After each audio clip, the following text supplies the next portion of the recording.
Welcome back to Fantasy Football Today, presented by BetMGM, the sportsbook born in Vegas. I'm Jamie, that's Heath, that's Dan. We're taking a look at the Thursday night game, which is a huge game in terms of playoff implications between the Chargers and the Broncos. You got one team in Denver that is 9-5. The Chargers are 8-6.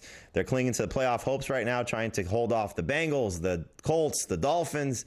And we'll see how this game unfolds on Thursday from a fantasy perspective as we kick off the fantasy semifinals. So we'll start with the Broncos backfield. Heath, I'll start with you because Javonte Williams, Jaleel McLaughlin, if he plays, Audric Estime, it's been a guessing game. And we'll find out if McLaughlin's able to go. He was upgraded from no practice on Monday to limited on Tuesday. So we'll see what his game designation is for the Chargers. Do you have any faith in any of these guys? And if McLaughlin doesn't play, who do you prefer out of Williams or Estime? So I don't have any faith in any of these guys, no matter who plays, unless maybe only one of them played. But that's not going to happen. If McLaughlin plays, I will like him the most, but he will not be a top 30 running back. If McLaughlin is out, I'll lean towards Javonte Williams because of the passing game work, but he also not a top 30 running back. I think he's RB 36 for me. I really hope you can do better. It's just a really tough situation, and the Chargers, for the most part, have been good against opposing running backs, so it just feels like a complete situation to avoid altogether. But the passing game, however, Dan, is very interesting here because you have Bo Nix, who could have had a disastrous game last week against the Colts, threw 3 interceptions, but rallied with 3 touchdowns and had his most rushing yards since week 9, only 23, but clearly a step up from where he had been. Courtland Sutton's been a must-start wide receiver, but is there anybody else in the passing game, and give us your thoughts on Bo Nix taking on the Chargers, but is there anybody else besides Courtland Sutton that you would consider playing in week 16? Maybe desperation. You can consider playing Valet or potentially Marvin Mims if you're in a non-PPR league. But I think I'm locking in on both Nix and Sutton to have big bounce-back games this week. Sutton obviously had the touchdown, but more receptions, more yards. And I had a chance on Beyond the Box Score to actually break down the Chargers-Bucks game. It was our game of the week. Watched it at length on tape. And this Chargers defense now is not the Chargers defense that's been there all year. You can't look at season-long stats. There were 3 massive breakdowns from a communication standpoint in the secondary that led to touchdowns for the Buccaneers. There was a massive breakdown from a communication standpoint in the run game as well that led to an 18-yard run from Bucky Irving and then a longer run later. So that defense is not playing well together. I think that Sean Payton and Bo Nix are going to be prepared for this and they're going to take advantage of this. So I see a big game coming for both Nix and Sutton, and I'm pretty excited for this one.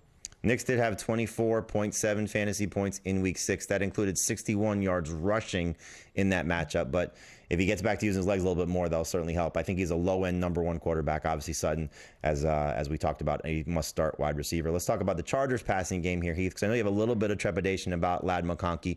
We will find out the defensive backs for the Broncos, who's in, who's out. It looks like Patrick Surtain should be good to go after hurting his ankle in week 15. And Riley Moss has missed the last 2 games with a knee injury, but he was upgraded to limited practice on Tuesday. But how do you feel about Justin Herbert and then the pass catchers, as you see here, with McConkey, Quentin Johnston, and the new tight end of the month, Stone Smart? I've got a little bit of trepidation about this entire game, really. The last time these two teams played, I think it was 39 total points scored. The current over-under for this game is 42 total points. I don't want to start really either of the quarterbacks. Justin Herbert has been pretty much a QB2 for the season, a QB2 for the last 5 weeks. He had one really strong month in the middle of the year where he was throwing a lot and throwing really well. That didn't last, though, and I don't really want to bet on it happening against this very good Broncos defense.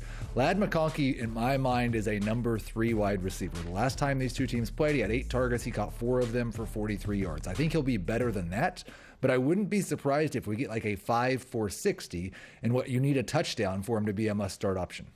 What we have seen from Herbert is he hasn't been running. You know, that was kind of something that helped his fantasy production. He's got 13 rushing yards in his last 3 games, so he's just not using his legs. That ankle injury is probably something that's bothering him. McConkey, I think, is either going to be a borderline number 2 receiver or number 3 receiver, depending on what your team looks like. Quentin Johnston, to me, is almost hands-off if everybody's healthy for that backfield, defensive backfield for the Broncos. And then Smart just has gotten, 54 yards receiving and 50 yards receiving the last 2 games. One of those he stepped in for Will Dissly. So could be a desperation play at the tight end spot, but obviously not someone you want to completely rely on. Broncos about middle of the pack in terms of defense, fantasy points allowed against opposing tight ends. All right, Dan, you get the fun chore of breaking down the backfield here for the Chargers. So Gus Edwards just does nothing. Kamani Vidal does nothing. Is it worse than the Broncos backfield in this game? Without a doubt, I think what I saw when I watched the tape was Gus Edwards really doing a poor job of following his blocking scheme.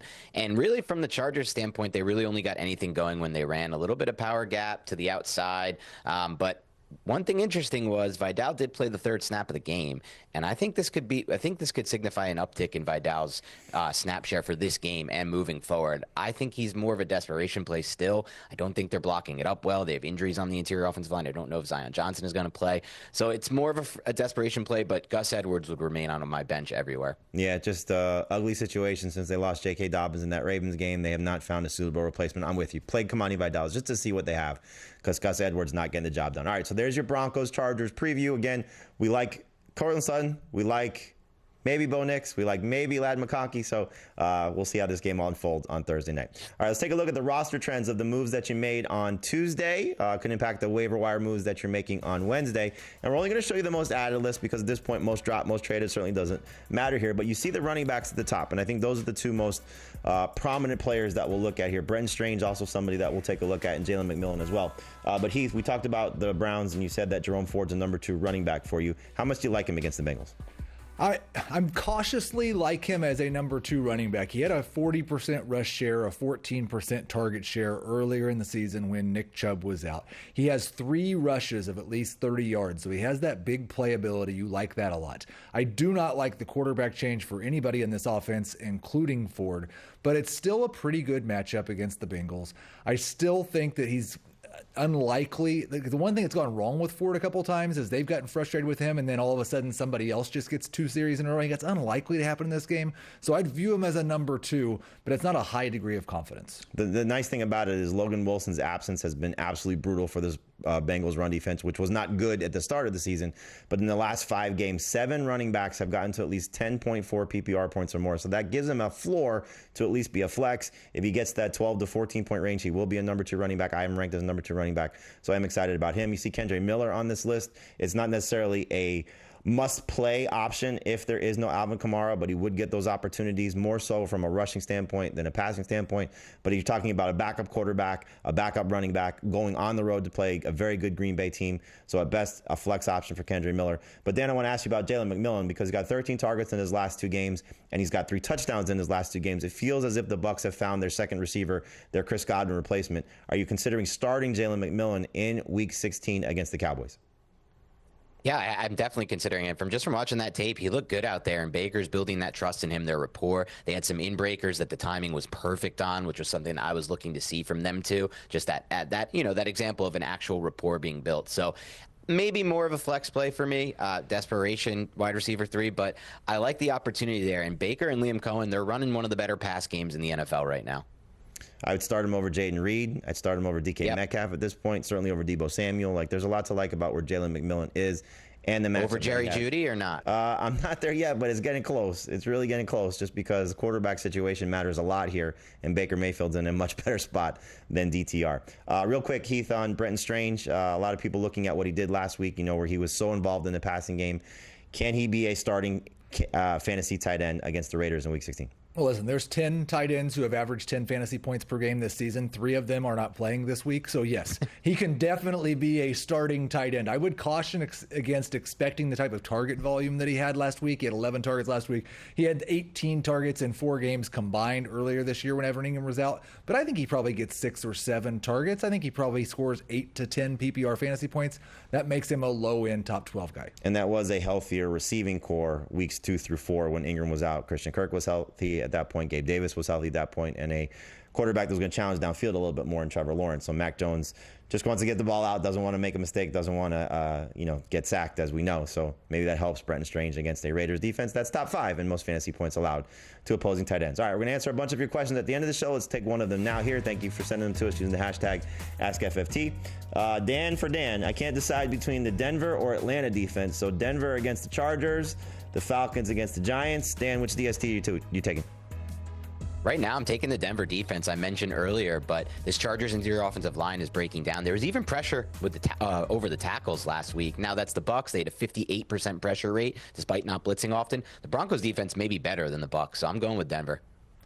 I can't decide also. I have one of them 6th, one of them 7th. I think I've moved them twice already, but I will lean towards the Falcons because when in doubt, go against the Giants. It's always a good strategy at this point. We'll see who the quarterback is for the Giants. That may sway you, but I'll agree with Drew Heath. Lock, it's going to be. Yeah, I'll agree with Heath, and I'll go with the Falcons defense as well. They've been getting after the quarterback very well coming off their bye week, and I think Drew Lock behind that offensive line will probably get sacked and will probably turn the ball over as well. All right, we're going to take a break right now. We come back, we're going to play a new game. It's going to be called Higher or Lower. Nobody's played this before. I've never hosted this before, so we'll see how that goes next on FFT.